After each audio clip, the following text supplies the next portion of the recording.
প্রবাস থেকে কালো জাদু তন্ত্রমন্ত্র এসকে চ্যানেলটি এই মুহূর্তে যারা দেখছেন সকলকে জানাই আন্তরিক প্রীতি ও শুভেচ্ছা, আন্তরিক ভালোবাসা। ভালোবাসা জানিয়ে ভালোবাসা নিতে চাই। আজকে আপনাদের সামনে আমি একটি পবিত্র কোরআনের একটি সূরা নিয়ে আলোচনা করব। পবিত্র একটি সূরা, যে সূরাটাকে আপনারা কম বেশি সকলেই চিনেন। যে সূরাটা আপনারা কম বেশি সকলেই চিনেন। আমি যদি বলি যে এই সূরা, তাহলে আপনারা চিনবেন। আলাম তারা কাইফা ফাআলা, এই সূরাটা আমার মনে হয় অনেকের বারে মাস্টার ছাড়া মুখস্থি, ওস্তাদ ছাড়া মুখস্থ, শিক্ষক ছাড়া মুখস্থ। ঠিক আছে? এই আলাম তারা কাইফা ফাআলা রাব্বুকা, এই সূরাটা আমার মনে হয় যে এগুলো মানে এগুলো কিছু সূরা আছে যেগুলো উস্তাদ ছাড়া এবং শিক্ষক ছাড়া মুখস্থ হয়ে যায়। কারণ নামাজের সময় শুনতে আল্লাহ তাআলার রহমতে মুখস্থ হয়ে যায়। ঠিক কি না? তো এই আলাম তারা কাইফা ফালা এই সূরাটা দিয়ে একটা মারাত্মক ধরনের বশীকরণ হয়। কিন্তু সূরাটা ব্যতিক্রমীভাবে ব্যবহার করতে হয়। ঠিক আছে? ব্যতিক্রমী নিয়মে ব্যবহার করতে হয়। এই নিয়মটা আপনাদেরকে আমি বলে বোঝাবো। তো এই ব্যবহারকারী যারা হবেন, আমি আপনাদেরকে হাতে পায়ে ধরে অনুরোধ করছি, প্রিয় ভাই বন্ধুগণ যারা আমার নিয়মিত ভিডিওগুলো দেখেন, তাদের উদ্দেশ্যে একটা কথা বলি। ভুলেও মনের অজান্তে এই কাজটাকেও হারাম কাজে ব্যবহার করবেন না। কারো সতীত্ব নষ্ট করার জন্য, কারো ইজ্জত নষ্ট করার জন্য, বা কারো সম্মান নষ্ট করার জন্য, কারো ঘর নষ্ট করার জন্য এটা করবেন না। মারাত্মক ক্ষতি হবে আপনার। এই বশীকরণটা এতটা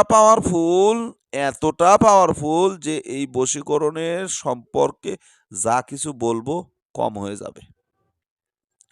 কম হয়ে যাবে। ঠিক আছে? এই বশীকরণ সম্পর্কে যা কিছু বলবো কম হয়ে যাবে। এখন আসেন আপনাদেরকে আমি বোঝাই কিভাবে এই তাসবিহটি অঙ্কন করবেন বা এই কাজটা আপনারা করবেন। এই দেখেন, প্রেম ভালোবাসা মহাব্বত সৃষ্টি করার জন্য সূরা আলাম তারা নিম্ন নিয়মে আপনাকে আমল করিলে আল্লাহর রহমতে প্রেমিকা অস্থির হইয়া প্রেমিকের কাছে চলিয়া আসিবে। আলাম তারা কাইফা, এখানে আপনি এইটুকু লিখলেন। ঠিক আছে? লেখার পরে এখান থেকে শুরু করে এই পর্যন্ত আসলেন। আসার পরে এখানে ফালান বিন ফালান, এখানে মেয়ের নাম, বিনতে মেয়ের মায়ের নাম দিলেন। এরপরে আপনি যেটা করবেন, বাকি লেখাগুলো লিখবেন। ঠিক আছে? বাকি লেখাগুলো লিখবেন। এরপর আপনাকে এখানে লিখতে হবে, এই যে এই লাইন লিখবেন। লেখার পরে যে এখানে ওয়াও খ ওয়াও র পর্যন্ত লিখবেন। এখানে যা আছে আসলে মানে আমি ওইভাবে বলবো না, কারণ এটা হাফেজকারী যারা আছেন বা যারা আরবি পড়তে পারে তারা বুঝতেছে যে এটি কি হয়েছে ঘটনাটা। আমি শুধু অক্ষরগুলো আপনাদেরকে বলে দিচ্ছি, বাকিটা আপনাদেরকে বোঝানোর দরকার নাই বা আপনাদেরও বোঝার দরকার নেই। ঠিক আছে?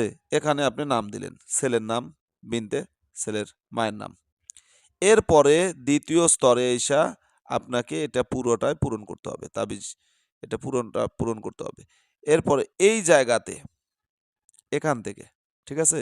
এখান থেকে এখানে আবার মেয়ের নাম, বিনতে মেয়ের মায়ের নাম, আলা হুব্বে মোহাব্বত লেখার পরে এখানে আপনার নাম, আপনার মায়ের নাম লিখে দিলেন।